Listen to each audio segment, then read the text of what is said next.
तो भगवान ने 4 जन्म लिए, सतयुग में, त्रेता में, द्वापर में। 3 जन्म में ये मुक्त हो गए, भगवान को 4 जन्म लेने पड़े, पहला कारण। दूसरा कारण, कश्यप अदिति महातप कीना, बड़े तपस्वी ऋषि दंपति थे कश्यप और अदिति, इन्होंने तप किया, भगवान प्रकट हुए, इन्होंने पुत्र रूप की मांग की है, तो एक अवतार भगवान को ये लेना पड़ा। एक जलंधर नाम का बड़ा भयानक राक्षस था, मरता नहीं था, कोई मार नहीं सकता था, शिव भी उसे नहीं मार पाए, शिव को भी उसने परास्त कर दिया था। तो जलंधर को मारने के लिए भगवान ने इसकी पत्नी सती वृंदा, उसके पातिव्रत को धोखे से भंग किया था। इस अपराध में पातिव्रत होता है, पातिव्रत पूजा जाता है, प्रणाम किया जाता है, पातिव्रत भंग नहीं किया जाता। चाहे भगवान हो चाहे मनुष्य हो, उसको दंडित होना ही होता है। कई बार ऐसा लोग कहते हैं कि अरे भगवान होकर भी ये कृत्य किया। नहीं, भगवान पर कोई दोष नहीं आता। भगवान इस बात को जानते थे कि जब तक सती वृंदा का पातिव्रत सुरक्षित रहेगा तब तक जलंधर सुरक्षित रहेगा, और जब तक जालंधर सुरक्षित रहेगा तब तक संसार की किसी स्त्री के पातिव्रत को ये सुरक्षित नहीं रहने देगा। इसलिए एक स्त्री के पातिव्रत को भंग करने से सृष्टि की समस्त नारियों के पातिव्रत अगर सुरक्षित रहते हैं तो शरीर के स्वास्थ्य के विज्ञान के सिद्धांत के आधार पर अगर हाथ गल रहा है तो शरीर रक्षा के लिए डॉक्टर हाथ को काट देता है, कोई डॉक्टर को दोष नहीं देता, पैर को काट देता है। शरीर जीवित रहना चाहिए, एक अंग न भी रहा तो भी दूसरे अंग से काम चल जाया करता है। कई बार दोनों हाथ काटने पड़ते हैं लेकिन शरीर को जीवित रखा जाता है।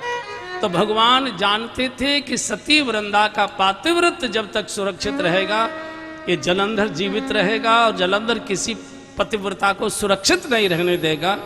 इसलिए जलंधर का वेश बनाकर भगवान ने सती वृंदा के साथ व्यवहार किया। लेकिन पतिव्रता होती है, और हर महिला को अपने पति के शरीर के अंगों की जानकारी होती है। उसको अनुभव हो गया कि ये मेरे पति नहीं हो सकते, एकदम चीख पड़ी, शाप देती हूं, खबरदार आप कौन है।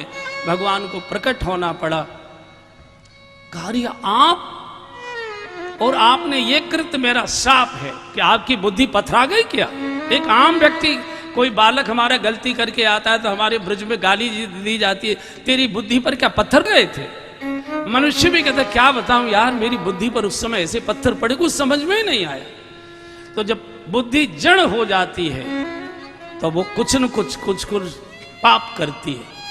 शाप दे दिया कि तुम पत्थर बनोगे, उसी शाप के कारण भगवान सालिग्राम बने हैं।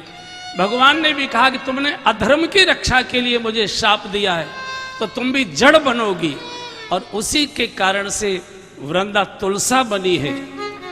और तुलसा ने कहा जैसे आप मेरे शरीर पर आए मैं जीवन भर आपके सिर पर बैठूंगी, और तब से लेकर आज तक सालिग्राम जी के सिर पर तुलसा जी ही बिठाई जाती, तुलसा जी ही चढ़ाई जाती। तीसरा कारण। चौथा कारण आया तो शंकर जी मुस्कुराने लगे। तो पार्वती जी ने पूछा मुस्कुरा क्यों रहे, हंस क्यों रहे। बोले सुनाऊं कि न सुनाऊं। अरे सुनाऊं, आज तो मैंने आलू भी नहीं उबाले, मुझे पापड़ बनाने थे, चिप्स बनाने थे, आज तो मुझे कथा सुननी है, सुनाइए ना। बोले आज मुझे भी आश्चर्य हो रहा है कि किसी की पत्नी अपने पति के पास बैठकर पति की बात को शांति और मन लगाकर सुने, ये अलौकिक ही घटना है। मुझे लगता है ललितपुर में तो नहीं होगी ये घटना। सामान्यतः कुछ न कुछ तू में रहती ही है, कुछ न कुछ होता ही है, बहुत मुश्किल होता है। जैसे ही शंकर जी ने ये बोला कि नारद जी ने एक बार भगवान नारायण को शाप दिया था, एकदम खड़ी हो गई, बुद्धि बिगड़ी है। हर समय भांग के नशे में रहते हो, ऐसा कभी हो सकता है कि नारद जी भगवान को शाप दें। बोले क्यों नहीं हो सकता, क्यों नहीं हो सकता।